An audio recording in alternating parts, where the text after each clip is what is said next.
Welcome, science enthusiasts. Today, we're diving into the world of nanoparticles, tiny particles, a billionth of a meter in size.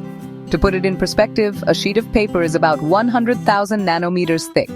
Nanoparticles may be minuscule, but in medicine, they're making a massive impact. Instead of medicine spreading everywhere in your body, nanoparticles deliver drugs directly to sick cells, like a GPS-guided delivery truck. This means fewer side effects and more effective treatments. Because they're so small, nanoparticles can cross barriers in the body, like the one protecting our brain, opening new doors for treating diseases like Alzheimer's. They also shield fragile drugs, ensuring they reach their target intact.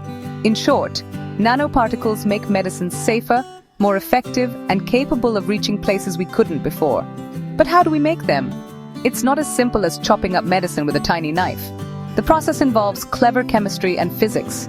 We'll explore how scientists break down big materials or build up from atoms to create these medical marvels. Get ready to discover the science behind these tiny titans.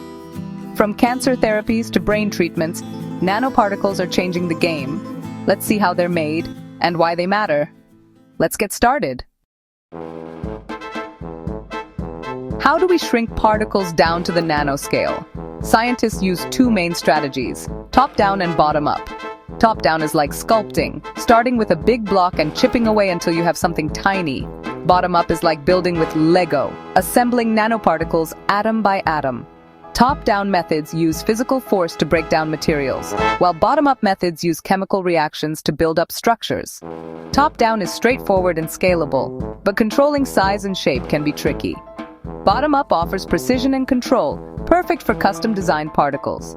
Each method has its pros and cons, and the choice depends on the drug and its purpose. Are you making a bulk material or a specialized particle? That decides your path. Whether you're a sculptor or a builder, both approaches can create powerful nanoparticles. Let's dive into how each method works. Let's break down the top-down approach.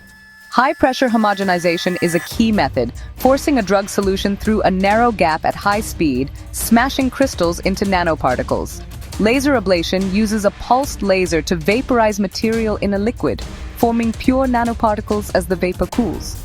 Ultrasonication blasts high-frequency sound waves into a liquid, creating bubbles that collapse and shatter particles into nano-sized fragments. These methods are fast and scalable, making them industry favorites for certain drugs. For example, high-pressure homogenization is used to make nanoemulsions for intravenous nutrition and fast-dissolving drugs. Nanocrystals made this way dissolve quickly, improving how medicines work. While top-down methods can produce a range of particle sizes, their power and speed are invaluable. They're essential tools for pharmaceutical scientists. Now, let's see how we build nanoparticles from scratch.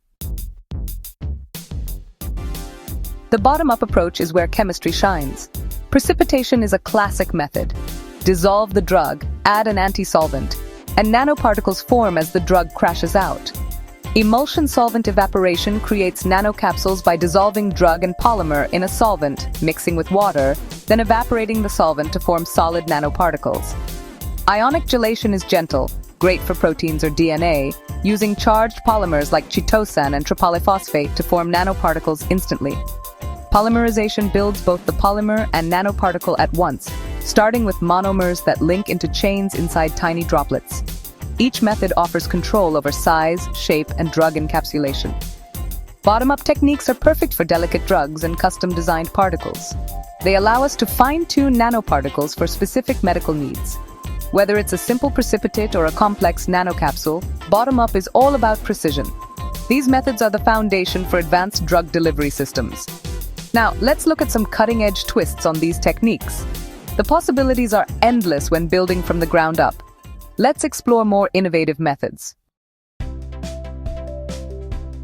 Scientists keep innovating with bottom-up methods. Nanoprecipitation with supercritical fluids uses CO2 above its critical point, acting as both liquid and gas, to create ultrafine nanoparticles. The drug is dissolved, sprayed into supercritical CO2, and instantly forms pure, dry nanoparticles as the CO2 evaporates. This method is clean, gentle, and leaves no toxic residues, ideal for sensitive drugs. Salting out is another twist. Adding lots of salt to a drug polymer solution forces the polymer to form nanoparticles, then the salt is removed. Conservation uses two oppositely charged polymers to form a dense liquid phase that encapsulates the drug, which can then be hardened into nanocapsules. These methods are inspired by nature and are great for encapsulating flavors, oils, and fragile medicines. Each technique offers unique advantages for different drugs. The choice depends on the drug's properties and the desired outcome. With these advanced methods, scientists can create nanoparticles for almost any application. The field keeps evolving, opening new doors for medicine. Now, let's see how hybrid methods combine the best of both worlds. Sometimes combining top-down and bottom-up methods gives the best results. Laser ablation in liquid is a hybrid, using a laser to create vapor, top-down, then letting nanoparticles self-assemble as the vapor cools, bottom-up. Electrospinning uses an electric field to draw drug polymer solutions into nanofibers, which can be used for wound dressings or fast-dissolving drug mats. The process shapes material with external force, but forms structure through evaporation and solidification. Template-assisted synthesis uses nano-sized molds like porous membranes, filled with drug and polymer. Then the template is dissolved away, leaving perfectly shaped nanorods or nanotubes. These hybrids offer unique structures and properties, ideal for specialized medical uses. By mixing methods, scientists can tailor nanoparticles for complex challenges. Hybrid techniques expand what's possible in nanomedicine. They combine scalability, precision, and creativity. Let's see how scientists choose the right method for each job.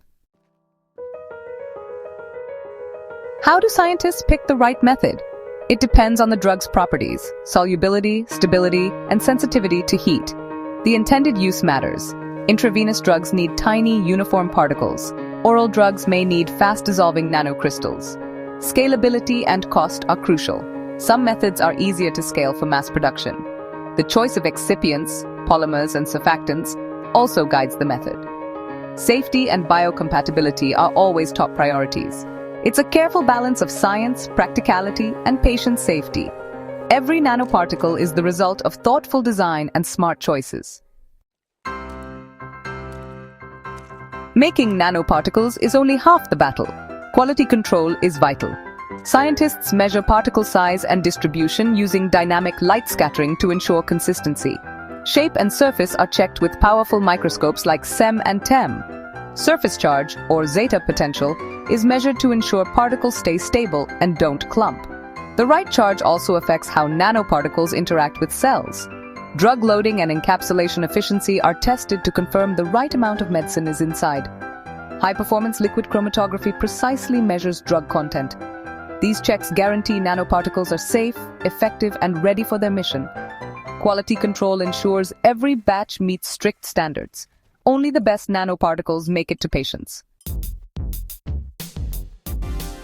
From smashing down big blocks to building up atom by atom, nanoparticle creation is a blend of art and science. Each method offers unique advantages, letting scientists design particles for any medical challenge. The choice depends on the drug, disease, and how the medicine will be used. Nanoparticles are already revolutionizing cancer treatment, vaccines, and more. The field keeps advancing with new methods and smarter particles on the horizon. The journey from lab to patient is a story of innovation and precision. By mastering nanoparticles, we're building a healthier future, one tiny particle at a time. Science is awesome,